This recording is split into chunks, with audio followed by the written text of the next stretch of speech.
Vale, vamos a meternos de lleno en esto. A ver, cuando los precios cambian, sea de lo que sea, a todos nos surge la misma pregunta, una que es fundamental.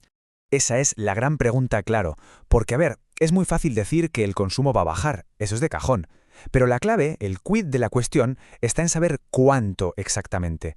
Y para eso, ojo, la economía tiene una herramienta que es una pasada. Pensemos, por ejemplo, en algo tan cotidiano como el precio de la gasolina. Imagínate que sube de repente. ¿Cuánto cambia nuestro comportamiento de verdad? ¿Dejamos de coger el coche de un día para otro? Pues la respuesta a esa pregunta es crucial, y no solo para nuestro bolsillo, ¿eh? Y aquí es donde entra en juego la protagonista de todo este análisis, la elasticidad. Es, por así decirlo, la herramienta que tienen los economistas para ponerle un número, para medir con precisión cómo reaccionamos todos como compradores y vendedores a los cambios que hay en el mercado.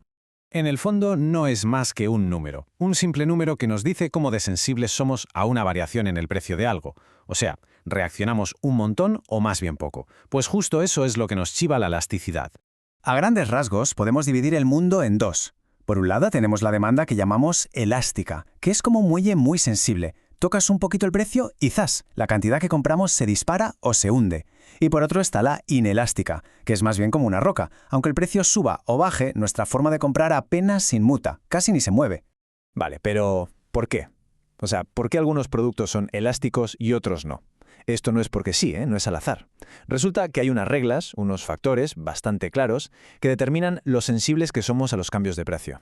El primer factor, y diría que el más importante, es si hay o no sustitutos a mano. Pensemos en la mantequilla.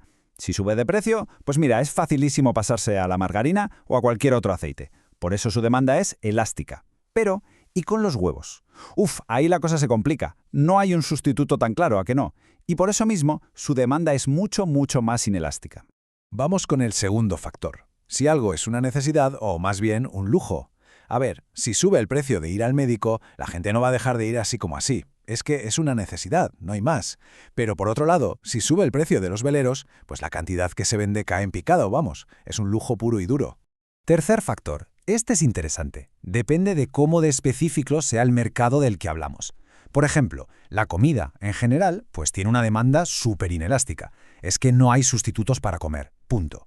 Pero si cerramos el foco y hablamos de helado de vainilla, amigo, ahí el mercado es súper concreto y tiene un montón de sustitutos. El de chocolate, el de fresa, el de pistacho. Conclusión, su demanda es muy elástica. Y por último, el cuarto factor, el tiempo. Esto es clave. A ver, los bienes suelen tener demandas más elásticas a largo plazo que a corto. Volvamos al ejemplo de la gasolina. Al principio, si sube el precio, pues fastidia, pero apenas reaccionamos. Pero si la cosa se mantiene, con el tiempo empezamos a buscar alternativas, ¿no? Pues que si usamos más el transporte público, que si nos compramos un coche que consuma menos. Y al final, con el paso de los años, la demanda se vuelve mucho más elástica. Muy bien, ya tenemos claros los conceptos, ¿verdad? Pero, ¿qué pinta tiene todo esto? ¿Cómo se ve? Pues en economía, el dibujo, la forma de la curva de demanda, nos lo cuenta absolutamente todo. Mirad, este es el caso más extremo que hay, la demanda perfectamente inelástica. La curva es, como se ve, una línea totalmente vertical. ¿Y esto qué significa? Pues que da absolutamente igual el precio, la cantidad que se compra es siempre la misma. Un ejemplo clarísimo sería un medicamento vital, como la insulina para una persona con diabetes. Y oye, un pequeño truco para que esto se quede grabado. Es una tontería, pero funciona de maravilla. Las curvas que son inelásticas son verticales, parecen una letra I mayúscula, I de inelástica. Es una regla súper sencilla para que no se olvide nunca. Entonces, resumiendo un poco, la elasticidad no es algo de blanco o negro, un sí o un no. Es más bien como una escala, todo un espectro. Va desde el cero absoluto, que es esa curva vertical que acabamos de ver, hasta el infinito, que sería una curva totalmente horizontal, justo lo contrario.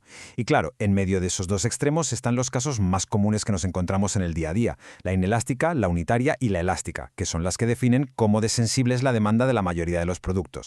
Y claro, todo esto no es un simple ejercicio teórico, Para nada. Tiene un impacto gigantesco en el mundo real, sobre todo en algo que, le quita el sueño a cualquier empresa: los ingresos totales. Los ingresos totales, para que nos entendamos, es simplemente el precio de un producto multiplicado por la cantidad que se vende, ni más ni menos. O sea, toda la pasta que entra en la caja. Y la elasticidad, como vamos a ver, es la llave maestra para entender cómo cambian estos ingresos. Así que, vamos al grano, que esto es lo crucial. Si la demanda de un producto es inelástica, Pensemos otra vez en los huevos. Una empresa puede subir el precio y, ojo, sus ingresos totales van a aumentar. Pero si la demanda es elástica, recordemos los veleros, una subida de precio va a provocar justo lo contrario, que los ingresos totales caigan en picado, porque la gente, sencillamente, dejará de comprarlo. Bueno, y ahora llega lo bueno. Vamos a ver cómo se aplica todo esto a productos que cualquiera tiene en casa o conoce. Porque ponerle números reales a la teoría, la verdad, es que es fascinante. Esta tabla es genial, lo ilustra a la perfección. Fijaos en la parte de arriba. Tenemos los huevos, la atención médica, con una elasticidad bajísima. Son productos súper inelásticos. Pero a medida que vamos bajando por la lista, la cosa cambia. Vemos la carne de res, las comidas en restaurantes y al final de todo, con una elasticidad que se sale de la tabla, el Mountain Dew. 4,4. Ojo a la cifra. Es un número altísimo de verdad. Esto implica una reacción, pero enorme de los consumidores a cualquier mínimo cambio en el precio de esta bebida.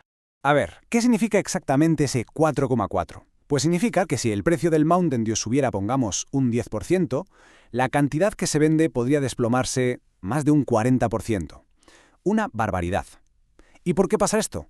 Pues muy sencillo, porque es un producto muy específico, con un montón de sustitutos al alcance de la mano. Básicamente, cualquier otro refresco. Y llegamos a la reflexión final. Ahora, con este concepto ya en la cabeza, es interesante pararse a pensar cómo es nuestra propia cesta de la compra, qué productos seguiríamos comprando sí o sí aunque subiera el precio y cuáles abandonaríamos a la primera de cambio. Justo ahí, en esas pequeñas decisiones de cada día, es donde se ve de verdad el poder de la elasticidad.